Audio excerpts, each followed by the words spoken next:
Hi friends, welcome back to my YouTube channel. ಎಲ್ಲ ಹೇಗಿದ್ದೀರಾ? ಎಲ್ಲ ಚೆನ್ನಾಗಿದ್ದೀರಾ ಅಂದ್ಕೋತೀನಿ. ನಾನು ಕೂಡ ತುಂಬ ಚೆನ್ನಾಗಿದ್ದೀನಿ. ಬನ್ನಿ ನನ್ನ ವಿಡಿಯೋ ಶುರು ಮಾಡೋಣ. ಯಾರಿನ್ನೂ ಸಬ್ಸ್ಕ್ರೈಬ್ ಮಾಡದೆ ನನ್ನ ವಿಡಿಯೋ ನೋಡ್ತಿದ್ದೀರಾ, ಪ್ಲೀಸ್ ನನ್ನ ಚಾನಲ್ಗೆ ಸಬ್ಸ್ಕ್ರೈಬ್ ಮಾಡಿ, ನನ್ನ ವಿಡಿಯೋಗೆ ಲೈಕ್ ಮಾಡಿ, ಶೇರ್ ಮಾಡಿ, ಕಮೆಂಟ್ ಮಾಡಿ. ಬನ್ನಿ ಇವತ್ತಿನ ದಿನದ ವಿಡಿಯೋ ಯಾವ ರೀತಿ ಹೋಗುತ್ತೆ ಅಂತ ನಿಮ್ಮ ಹತ್ರ ನಾನು ಶೇರ್ ಮಾಡ್ಕೊತೀನಿ. ಬನ್ನಿ ವಿಡಿಯೋ ನೋಡೋಣ. ಆಶಾ ಮನೆಗೆ ಬಂದಿದ್ದಾರೆ, ನಾವೇ ಹೋಗೋಣ ಅಂತ ಅಂದ್ಕೊಂಡು, ಬಟ್ ಕೆಲಸ ಅದು ಇದು ಅಂತ ಹೋಗೋಕ್ಕೆ ಆಗಲಿಲ್ಲ. ನಾಳೆ ಹೋಗೋಣ ಅಂದ್ಕೊಂಡು ಅಷ್ಟರೊಳಗಡೆ ಸಂಜೆ ಆಗಿತ್ತು. ಅವರೇ ಪಾಪನ ಕರ್ಕೊಂಡು ಬಂದರು. ಮಳೆ ಬರ್ತಾ ಇತ್ತು, ಬರೋದು ಹೇಳಿರಲಿಲ್ಲ, ಏನಿಲ್ಲ, ಸಡನ್ನಾಗಿ ಬಂದರು. ನಾನು ಕೂಡ ಅವ್ರ ಮನೆ ಹತ್ರ ಹೋಗೋದು ಹೇಳೋದು ಬೇಡ ರೀ, ಸರ್ಪ್ರೈಸಾಗಿ ಹೋಗಿ ಅವ್ರ ಮನೆ ಹತ್ರ ಬೈಕ್ ನಿಲ್ಲಿಸಿ ಹೋಗೋಣ ಅಂತ ಹೇಳ್ತಿದ್ದೆ. ಲಾಸ್ಟ್ ಟೈಮು ಕೂಡ ಹಂಗೆ ಹೋಗಿದ್ದೆ, ಸರ್ಪ್ರೈಸಾಗಿ ಏನು ಹೇಳಿರಲಿಲ್ಲ. ಈ ಸರಿನೂ ಅದೇ ರೀತಿ ಪ್ಲ್ಯಾನ್ ಮಾಡಿದ್ದು, ಬಟ್ ಅಷ್ಟರೊಳಗಡೆ ಅವರೇ ಬಂದರು. ಯಾವಾಗಲೂ ಕೂಡ ನಾವು ಬಂದಿದ್ದೀವಿ ಅಂದ ತಕ್ಷಣ ಬರ್ತಾರೆ. ಅವನಂತೂ ಅವ್ರ ಅಮ್ಮನ ಎಲ್ಲೂ ಕೂತ್ಕೊಳ್ಳೋಕ್ಕೂ ಬಿಡ್ತಾಯಿಲ್ಲ, ಏನಿಲ್ಲ. ಫಸ್ಟ್ ಅಲ್ವಾ, ಹೊಸ್ದಾಗಿ ನೋಡ್ತಿದ್ದಾನೆ ಆ ಜಾಗ ಎಲ್ಲ. ಅವನಿಗೆಲ್ಲೋ ಬಂದಿದ್ದೀವಿ ಅನ್ನೋ ರೀತಿ ಫೀಲ್ ಎತ್ಕೊಳ್ಳೋಕೆ ಹೋದ್ರು. ಒಂದು ಸ್ವಲ್ಪನೂ ಕೂಡ ಬರ್ತಾಯಿಲ್ಲ, ಅವನು ಭಯ ಪಡ್ತಿದ್ದಾನೆ. ಅವನು ಯಾವಾಗಲೂ ಕೂಡ ನೋಡಿಲ್ವಲ್ಲ ನಮ್ಮನ್ನು, ಅದಕ್ಕೆ ಆ ರೀತಿ ಅವನಿಗೆ ಅನ್ನಿಸ್ತಾ ಇದೆ. ಅವನು ಹುಟ್ಟಿದಾಗ ಹೋಗಿದ್ದೆ, ಒಂದು 2 ಡೇಸ್ ಬೇಬಿಲೇನೋ ನೋಡಿದ್ದೆ, ಮತ್ತೆ ನೋಡೇ ಇರಲಿಲ್ಲ. ಅದೇ 1 ವರ್ಷ ಪಾಪವಾಗಿದ್ದಾನೆ. ಎಷ್ಟು ಬೇಗ ಬೆಳೆದ ಅನ್ನೋದೇ ಗೊತ್ತಾಗಿಲ್ಲ. ನೋಡಿ, ಅಲ್ಲಿ ಆಚೆ ಬಂದರೆ ಒಳಗಡೆ ಹೋಗೋಣ ಅಂತಾನೆ, ಒಳಗಡೆ ಬಂದರೆ ಆಚೆ ಹೋಗೋಣ ಅಂತಾನೆ, ಕೂತ್ಕೊಂಡ್ರೆ ಎದ್ದಾಳು ಅಂತಾನೆ, ಎದ್ರೆ ಕೂತ್ಕೊ ಅಂತಾನೆ. ಅದಕ್ಕೆ ಆಶಾ ಆ ಕಡೆ ಈ ಕಡೆ ಎತ್ಕೊಂಡು ಒಡ್ಡಾಡ್ತಿದ್ದಾರೆ. ನಾನು ಎಷ್ಟು ಎತ್ಕೊಳಕ್ಕೆ ಹೋದರೂ ಬರ್ತಾಯಿಲ್ಲ. ನೋಡ್ತಾನೆ, ನೋಡಿ ಮತ್ತೆ ಆ ಕಡೆ ಮುಖ ಮಾಡ್ತಾನೆ. ನನಗೂ ಅವ್ರು ಆಚೆ ನಿಂತ್ಕೊಳ್ಳೋದು ನೋಡಿ, ಅಯ್ಯೋ ಆಚೆ ನಿಂತಿದ್ದಾರಲ್ಲ ಅಂತ ಒಬ್ಬರನ್ನ ನಾನು ಏನಾದರೂ ಮಾಡೋಣ ಅಂದರೆ ಅವರೊಬ್ಬರನ್ನೇ ನಿಲ್ಸೋಕ್ಕೂ ಕೂಡ ಆಯ್ತಿರಲಿಲ್ಲ. ಅದಕ್ಕೆ ನಾನು ಕೂಡ ಅವರೆಲ್ಲ ಹೋಯ್ತಾರೆ ಅಲ್ಲೇ ಹೋಯ್ತಾ ಇದ್ದೆ, ಮಾತಾಡ್ತಿದ್ದೆ. ಆಶಾರ ಹಸ್ಬೆಂಡು, ಆಶಾ ಮತ್ತು ನಮ್ಮ ಮನೆಯವರು ಎಲ್ಲ ಕೂತ್ಕೊಂಡು ಟೀ ಮಾಡಿದೆ. ತುಂಬ ಕ್ಲಿಪ್ಗಳೆಲ್ಲ ಡಿಲೀಟ್ ಆಗಿದೆ. ನಾವಿಲ್ಲಿಗೆ ಬಂದು ಬೆಳಗ್ಗೆನೇ ಆಶಾ ಬಂದಿದ್ದರು. ನಾನು ಸ್ವಲ್ಪ ಕೆಲಸ ಮುಗಿಸಿ ಹೋಗೋಣ ಅಂದ್ಕೊಂಡೆ. ಅಷ್ಟರೊಳಗಡೆ ಪಾಪ ಅವರೇ ಬಂದರು. ಪಾಪು ಟುಮ್ಮು ಆಟ ಆಡ್ತಿದ್ದಾನೆ. ಟುಮ್ಮು ಆಟ ಆಡಿಸಿದ್ರೆ ಮಾತ್ರ ಸುಮ್ಮನೆ ಇರೋಣ, ನಾವೇನಾದರೂ ಮುಟ್ಟಕ್ಕೆ ಹೋಗ್ತೀವಿ ಅಂತ ಅಂದರೆ ತುಂಬ ಅಳೋಣ, ಆ ರೀತಿ ಮಾಡೋಣ. ಮಕ್ಕಳು ಜೊತೆನೇ ಅಡ್ಜಸ್ಟ್ ಆಯ್ತಾರೆ ಅಂತಾರಲ್ಲ, ಆ ರೀತಿ ಅವನು. ಪಾಪದ್ದು ನಾಮಕರಣ ಇತ್ತು, ಅದನ್ನೇ ಹೇಳ್ತಾ ಇದ್ದಾರೆ. ನಾಮಕರಣ ಇದೆ, ಬನ್ನಿ ಮಿಸ್ ಮಾಡಬೇಡಿ ಅಂತ. ಲಾಸ್ಟ್ ಇಯರ್ ಏನಂದರೆ ಆಶನ್ ಸೀಮಂತಕ್ಕೆ ನಾನು ಹೋಗಿದ್ದೆ. ಅವ್ರು ಸೀಮಂತದಲ್ಲೇ ಹೇಳ್ತಿದ್ರು, ಅಕ್ಕ ಭಾನುವಾರ ಬಂದಿಲ್ಲ ಸೀಮಂತಕ್ಕೆ, ನಾಮಕರಣಕ್ಕಾದರೂ ಬರಬೇಕು ಅಕ್ಕ ಪಾಪು ಆದಮೇಲೆ ಅಂತಿದ್ರು. ಎಂಥ ಕೋಇನ್ಸಿಡೆಂಟ್ ಅಂದರೆ, 1 ಮಂತ್ ಮುಂಚೆನೇ ನಾವು ಡ್ಯೂಟಿಲಿದ್ದಾಗಲೇ ಅವರು ಫೋನ್ ಮಾಡಿ ಹೇಳಿದರು, ಅಕ್ಕ ನಾಮಕರಣ ಡೇಟ್ ಯಾವಾಗ ಫಿಕ್ಸ್ ಆಯಿತು ಆವಾಗಲೇ ಹೇಳಿದರು.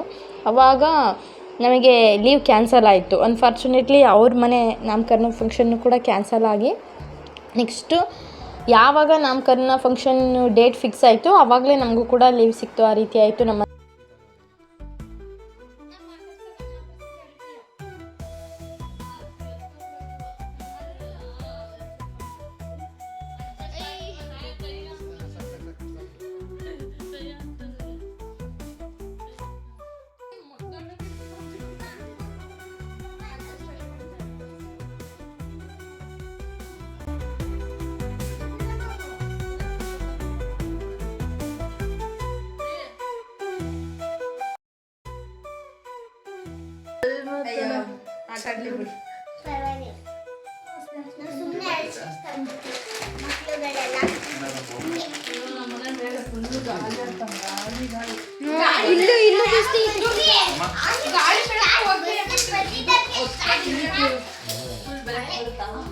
ಬೆಳಕಿಗೆ ಏನು ತೊಂದರೆ ಇಲ್ಲ.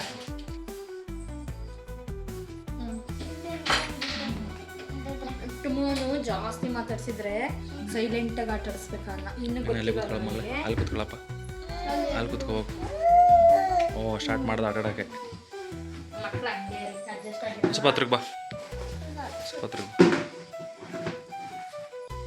ಎಲ್ಲ ಮಾತೆಲ್ಲ ಆಡಿ ತುಂಬ ಟೈಮ್ ಕೂತ್ಕೊಂಡು, ಆಮೇಲೆ ಆಶಾರಮ್ಮ ಮನೆ ಹತ್ರ ಇದ್ದರು. ಅಮ್ಮ ಒಬ್ಬರೇ ಮನೇಲಿದ್ದಾರೆ ಅಕ್ಕ, ಹೊರಡ್ತೀವಿ ಅಂತ. ಅವರು ಕೂಡ ಮೊದಲಾಗಿದ್ದಿದ್ರೆ ಒಬ್ಬರೇ ನಮ್ಮ ಮನೆ ಹತ್ರ ಎಲ್ಲ ಬರೋರು. ನಾವೇನಾದರೂ ಬಂದಿದ್ದೀವಿ ಅಂದರೆ ಜಾಸ್ತಿ ಇಲ್ಲೇ ಇರೋರು. ಬಟ್ ಇವಾಗ ಪಾಪು ಇದನ್ನೆಲ್ಲ ಹಂಗೆ ಚಿಕ್ಕ ಪಾಪುನ ಕರ್ಕೊಂಡು ಜಾಸ್ತಿ ಬರೋದಕ್ಕೂ ಆಗಲ್ಲ. ಅದಕ್ಕೆ ನಾನೇ ಬರ್ತೀನಿ, ನೀವು ಜಾಸ್ತಿ ಇಲ್ಲಿ ಪಾಪುನ ಕರ್ಕೊಂಡು. ಅವ್ರ ಮನೆಗೂ ಇವಾಗ ನಮ್ಮ ಮನೆಗೂ ಡಿಸ್ಟೆನ್ಸ್ ಜಾಸ್ತಿ ಇದೆ. ಮುಂಚೆ ಆದರೆ ಅಕ್ಕಪಕ್ಕ ಮನೆಯೇ ಇತ್ತು. ಇವಾಗ ಪಾಪ ಅವ್ರಿಗೂ ಕೂಡ ಬರೋದು ಹಿಂಸೆ ಅಂತ ಅನಿಸುತ್ತೆ. ಅದಕ್ಕೆ ಹೇಳ್ತಿದ್ದೆ, ನಾನೇ ಬರ್ತೀನಿ, ನೀವೇನು ಜಾಸ್ತಿ ಸ್ಟ್ರೈನ್ ತಗೋಬೇಡಿ ಅಂತ. ಆಯ್ತಾ, ನೀವು ಫ್ರೀ ಆದಾಗ ಬನ್ನಿ ಅಂತಿದ್ರು. ಬಟ್ ನನಗೆ ಈ ಸರಿ ಲೀವಲ್ಲಿ ಜಾಸ್ತಿ ಅವ್ರ ಮನೆ ಹತ್ತಕ್ಕೆ ಹೋಗೋಕ್ಕಾಗಲಿಲ್ಲ. ಆಶಾ ನೈಟೇ ಹೇಳಿದರು, ಅಕ್ಕ ಬೆಳಗ್ಗೆ ಎದ್ದು ಪಾರ್ಕ್ ಹತ್ರ ಹೋಗೋಣ ಅಂತ. ಓಕೆ, ನಾವು ಹೋಗೇ ಇಲ್ಲ, ಮಕ್ಕಳು ಕೂಡ ಹೋಗೋಣ ಅಂತಿದ್ದಾರೆ. ಆಯಿತು ಸರಿ ಹೋಗೋಣ ಅಂತ ಹೋಗ್ತಾ ಇದ್ವಿ. ಆಶಾ ಮನೆ ಹತ್ರ ಬಂದು ಆಶನ್ನು ಕೂಡ ಪಿಕಪ್ ಮಾಡೋಣ ಅಂತ ಮನೆ ಹತ್ರ ಬಂದು ಪಾಪನ ಕರ್ಕೊಂಡು ಹೊರಡ್ತಾ ಇದ್ವಿ. ತುಂಬ ದಿನಗಳಿಂದ ಪ್ಲ್ಯಾನ್ ಇತ್ತು ಹೋಗೋಣ ಅಂತ, ಬಟ್ ಹೋಗೋದಕ್ಕೆ ಆಗಿರಲಿಲ್ಲ. ಅದಕ್ಕೆ ಓಕೆ ಅವ್ರ ಆಶಾ ಬಂದರೂ ಮಕ್ಳಿಗೆ ತುಂಬ ಖುಷಿ ಆಗುತ್ತೆ. ಆಶಾ ಜೊತೆ ಮುಂಚೆಯಿಂದ ಇದ್ದು ಅಡ್ಜಸ್ಟ್ ಆಗಿ ನಾವೆಲ್ಲಿ ಹೋಗ್ತಿದ್ದೀವಿ ಅಂದರೂ ಆಶಾ ಇದ್ದಾರೆ ಅಂತ ಅಂದರೆ ಅವ್ರಿಗೆ ಇನ್ನೂ ಖುಷಿನೇ. ಅಷ್ಟರೊಳಗಡೆ ನಮ್ಮ ಮನೆಯವರು ಬಂದಿದ್ದಾರೆ. ನಮ್ಮ ಮನೆಯವರು ಮತ್ತು ಆಶಾ 2 ಬೈಕಲ್ಲಿ ಹೋಗ್ತಾ ಇದ್ದೀವಿ. ನಾನು ಆಶಾ ಮನೆ ಹತ್ರ ಹೋದೆ, ಆಶಾನ ಕರ್ಕೊಂಡು ಬರೋಣ ಅಂತ ಮೇಲ್ಗಡೆ ಹೋದೆ. ಅಷ್ಟರೊಳಗಡೆ ಸ್ವಲ್ಪ ಸೋನೆನೇ ಬಂತು. ಸೋನೆಯಲ್ಲಿ ಪಾಪನ ಕರ್ಕೊಂಡು ಹೋಗೋದು ಬೇಡ ಅಂತ ಸ್ವಲ್ಪ ಹೊತ್ತು ವೆಯ್ಟ್ ಮಾಡ್ದು. ಅಷ್ಟರೊಳಗಡೆ ಸೋನೆ ಮತ್ತೆ ಹೋಯಿತು. ವೆಯ್ಟ್ ಮಾಡಿ ಮಕ್ಕಳು ನಮ್ಮ ಮನೆಯವ್ರ ಬೈಕಲ್ಲಿ ಕೂತ್ಕೊತಿದ್ದಾರೆ, ನಾನು ಆಶಾ ಹೋಗ್ತಾ ಇದ್ದೀವಿ.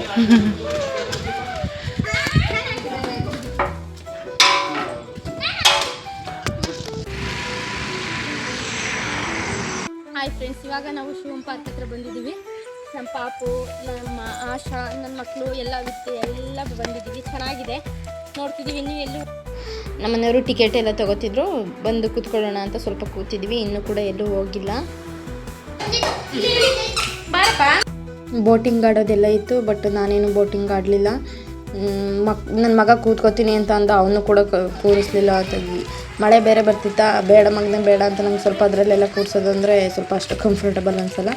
ಅದಕ್ಕೆ ಬೋಟಿಂಗ್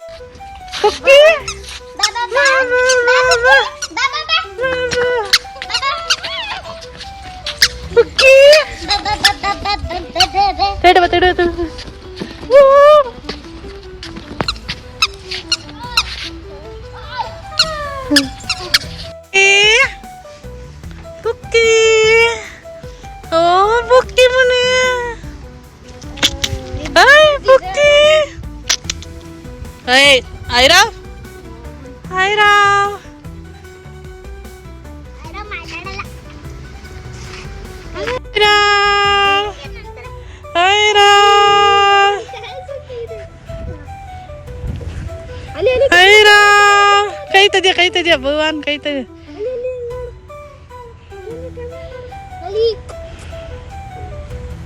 ಆಶಾನ ಪಾರ್ಕಿಂದ ಮನೆ ಹತ್ರ ಕರ್ಕೊಂಡೋಗಿ ಬಿಟ್ಟು ಇವಾಗ ನಾವು ಸ್ವಲ್ಪ ಗ್ರೋಸರೀಸ್ ತಗೋಬೇಕಾಗಿತ್ತು. ಸ್ವಲ್ಪ ಏನಾದರೂ ಬಟ್ಟೆ ತಗೊಳ್ಳೋಣ ಅಂತ ಬಂದಿದ್ದೀವಿ.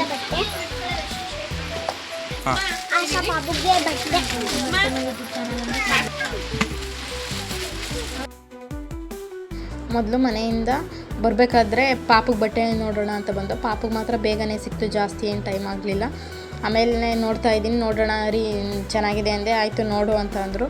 ಅಯ್ಯೋ ಎಷ್ಟು ಬಟ್ಟೆ ತೆಗ್ಸಾಕಿದ್ರು ಇದು ಆಗಲ್ಲ, ಅದು ಚೆನ್ನಾಗಿಲ್ಲ, ಇದು ಚೆನ್ನಾಗಿಲ್ಲ ಅಂತ ಇಲ್ಲೇ ತುಂಬ ಹೊತ್ತು ಟೈಮ್ ಪಾಸ್ ಆಯಿತು. 2 ಜೊತೆ ಬಟ್ಟೆ ತೊಗೊಂಡು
ತಗೊಳ್ಳಬೇಕಂತ ಅನ್ಕೋತೈತೆ. ಹತ್ತಿರ ಸಂಗೀತ ಗಾರ್ಡನ್ಸಲ್ಲಿ ಬಂದಿರೋದು. ತುಂಬ ಸಂಗೀತ ಗಾರ್ಡನ್ ಚೆನ್ನಾಗಿ ಅನಿಸಿದೆ. ಸಂಗೀತ ಗಾರ್ಡನ್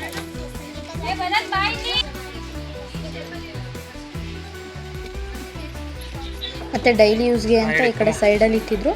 ಅದು ನಾವೇ ತಗೋಬೋದಾಗಿತ್ತು, ಯಾವ್ದು ಬೇಕಾದದ್ದು ಚೆನ್ನಾಗಿ ಸೆಲೆಕ್ಟ್ ಮಾಡ್ಬೋದಾಗಿತ್ತು. ಅದು ಕೂಡ ತೊಗೊಂಡೆ, ಚೆನ್ನಾಗಿತ್ತು. ನಾನು ಏನಾದರೂ ತೊಗೊಳಕ್ಕೆ ಹೋದರೆ ಬೇಗ ಸೆಲೆಕ್ಟ್ ಮಾಡಿ ತೊಗೊಳ್ಳೋದೇ ಇಲ್ಲ. ಈ ರೀತಿ ಇರಬೇಕಾಗಿತ್ತು, ಆ ರೀತಿ ಇರಬೇಕಾಗಿತ್ತು, ಹಂಗಿರಬೇಕಾಗಿತ್ತು, ಹಿಂಗಿರಬೇಕಾಗಿತ್ತು ಅಂತ ನನ್ನ ತಲೆಯಲ್ಲೇ ಒಂದು ಇಮ್ಯಾಜಿನ್ ಕ್ರಿಯೇಟ್ ಮಾಡ್ಕೊಂಡು ಅದ್ರ ಬಗ್ಗೆ ಅದು ಹೇಳ್ತಿರ್ತೀನಿ.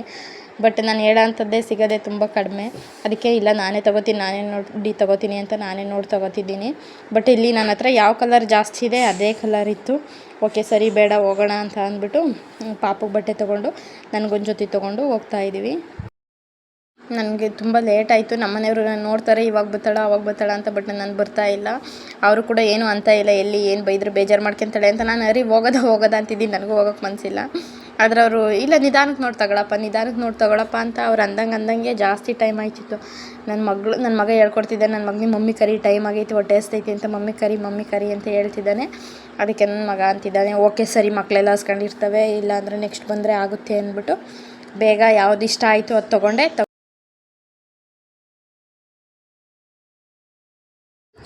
ಬಟ್ ಎಲ್ಲ ಬಟ್ಟೆ ಚೆನ್ನಾಗಿತ್ತು. ಬಟ್ ಆಲ್ಮೋಸ್ಟ್ ನನ್ನ ಹತ್ರ ಯಾವ ಕಲರ್ ಜಾಸ್ತಿ ಇದೆ ಅದೇ ಥರದ್ದು, ಎಲ್ಲಿ ನೋಡಿದರೂ ಗ್ರೀನ್ ಕಲರೇ ಸಿಗ್ತಾಯಿತ್ತು. ಬಟ್ ಚೆನ್ನಾಗಿತ್ತು ಬಟ್ಟೆ ಎಲ್ಲ.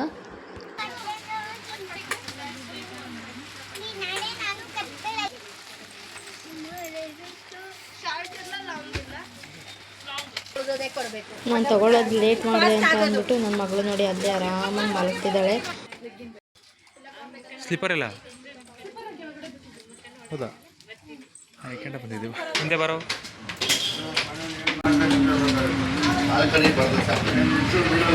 ಮಕ್ಕಳು ಹೋಯ್ತಾ ಹಂಗೆ ಪಾಪ ಕೇಕ್ ಬೇಕು ಕೊಡಿಸಿ ಅಂತ ಅಂದರು. ನಮ್ಮ ಮನೆಯವ್ರು ಕೊಡಿಸಿದ್ದಾರೆ. ನಾವಿರೋ ಜಾಗದಲ್ಲಿ ಈ ರೀತಿ ಕೇಕು ಬೇಕ್ರಿ ಸ್ವೀಟ್ಸು ಯಾವುದು ಕೂಡ ಸಿಗುತ್ತೆ, ಬೇಕ್ರಿನೂ ಇರುತ್ತೆ. ಬಟ್ ನಮ್ಮ ಕಡೆ ಇರುತ್ತಲ್ಲ ಹನಿ ಕೇಕು, ದಿಲ್ಪಸನ್ನು, ಅದು ಮೊಟ್ಟೆ ಪಪ್ಸು, ಏನೋ ತುಂಬ ವೆರೈಟೀಸ್ ಇರುತ್ತೆ ನಮ್ಮ ಕಡೆ. ನಾವಿರೋ ಜಾಗದಲ್ಲಿ ಯಾವುದೂ ಇಲ್ಲ. ನಾನು ಅನ್ಕೋತೀನಿ ಅಲ್ಲಿದ್ದಾಗ ಅಲ್ಲೋಗಿ ಅದು ತಿನ್ನಬೇಕು ಇದು ತಿನ್ನಬೇಕು ಅಂತ, ಬಟ್ ಯಾವುದು ನೆನಪು ಬರಲ್ಲ. ಪಾನಿಪುರಿ ಗೋಬಿ ಮಂಚೂರಿ ಬಿಟ್ಟರೆ ಇನ್ನು ಯಾವುದು ಜಾಸ್ತಿ ನಾನು ನೆನ್ಕೊಳ್ಳೋದೇ ಇಲ್ಲ. ಮನೆಗೆ ಬಂದೋ ಲೇಟ್ ಆಯಿತು, ಮಕ್ಕಳು ಮಲಗ್ತಾರೆ, ಅಡುಗೆ ಮಾಡೋಣ ಅಂತ ಬೇಗ ಅಡುಗೆ ಮಾಡ್ತಿದ್ದೀನಿ. ಹಂಗೆ ವೀಡಿಯೋ ಮಾಡ್ತಿದ್ನಲ್ಲ, ಇದನ್ನೂ ಒಂದು ಕ್ಲಿಪ್ ತೊಗೊಬಿಡೋಣ ಅಂತ ತೊಗೋತಿದ್ದೀನಿ. ನಾನು ಟೌನ್ಗೆ ಹೋಗೋದಕ್ಕೂ ಮುಂಚೆ ಕಾಳೆಲ್ಲ ಸುಳಿದಿಟ್ಟು ಹೋಗ್ಬಿಟ್ಟಿದ್ದೆ. ಯಾಕೆಂದರೆ ನಂಗೆ ಎಲ್ಲಾದರೂ ಹೋಗಿ ಬಂದ್ರಂತೂ ಏನು ಕೆಲಸ ಮಾಡೋಕ್ಕಾಗಲ್ಲ, ಅಷ್ಟು ಸ್ಟ್ರೈನ್ ಆಯ್ತಾ ಇರುತ್ತೆ. ಕಾಳು ಸುಳಿದಿಟ್ಟಿದ್ರಿಂದ ಈಸಿ ಆಯಿತು. ಅದು ಬೇಗ ಬಂದು ಕಾಯೆಲ್ಲ ತುರ್ಕೊಂಡು ಬೇಗ ಒಂದು 10 ನಿಮಿಷದಲ್ಲಿ ಸಾಂಬಾರು ಆಯ್ತು ಅಂತ ಹೇಳ್ಬೋದು. ಒಂದು ಕಡೆ ರೈಸಿಗಿಟ್ಟು ಒಂದು ಕಡೆ ಸಾಂಬಾರಿಗಿಟ್ಟು ಬೇಗ ಸಾಂಬಾರು ಮಾಡಿ ಮಕ್ಕಳು ಮಲಗ್ತಾರೆ ಅಂತ ಸಖತ್ತು ಇದಾಗುತ್ತೆ. ಎಲ್ಲಿ ಅವ್ರು ಊಟ ಮಾಡ್ದಲೇ ಮಲಗಿದ್ರಂತೂ ತುಂಬ ಬೇಜಾರಾಗುತ್ತೆ. ಬೆಳಗ್ಗೆ ತನಕ ಅಯ್ಯೋ ಮಕ್ಕಳು ಊಟನೇ ಮಾಡಲಿಲ್ಲ, ನಾನು ಲೇಟಾಗಿ ಅಡುಗೆ ಮಾಡಿದೆ, ಎಲ್ಲ ಮಕ್ಕಳು ಊಟನೇ ಮಾಡಲಿಲ್ಲ ಅಂತ ಅನ್ನಿಸ್ತಾ ಇರುತ್ತೆ. ನನಗೆ ಅಂತಲ್ಲ, ಮೇ ಬಿ ಎಲ್ಲ ತಾಯ್ದಿರಿಗೂ ಆಲ್ಮೋಸ್ಟ್ ಅದೇ ರೀತಿ ಅನ್ನಿಸ್ತಿರುತ್ತೆ. ಬೇಗ ಸಾಂಬಾರು ಮಾಡಿದೆ. ನಾವು ಯಾವುದೇ ಸಾಂಬಾರಾಗಲಿ ಎಷ್ಟು ಕಡಿಮೆ ಮಸಾಲೆಯಿಂದ ಮಾಡ್ತೀವಿ, ಟೇಸ್ಟ್ ಅಷ್ಟು ಚೆನ್ನಾಗಿರುತ್ತೆ. ನಾವು ಇವತ್ತು ಚೆನ್ನಾಗಿ ಮಾಡಬೇಕು, ಹಂಗೆ ಮಾಡಬೇಕು, ಹಿಂಗೆ ಮಾಡಬೇಕು ಅಂತ ಎಕ್ಸ್ಪೆಕ್ಟೇಷನ್ ಇಟ್ಕೊಂಡು ಮಾಡ್ತೀವಿ, ಅವತ್ತು ಸ್ವಲ್ಪನೂ ಚೆನ್ನಾಗಿರಲ್ಲ. ನಂಗೆ ತುಂಬ ಸತಿ ಈ ರೀತಿ ಎಕ್ಸ್ಪೀರಿಯೆನ್ಸ್ ಆಗಿದೆ. ಸಾಂಬಾರು ಕೂಡ ತುಂಬ ಚೆನ್ನಾಗಿತ್ತು. ನೀವೊಂದು ಸತಿ ಟ್ರೈ ಮಾಡಿ.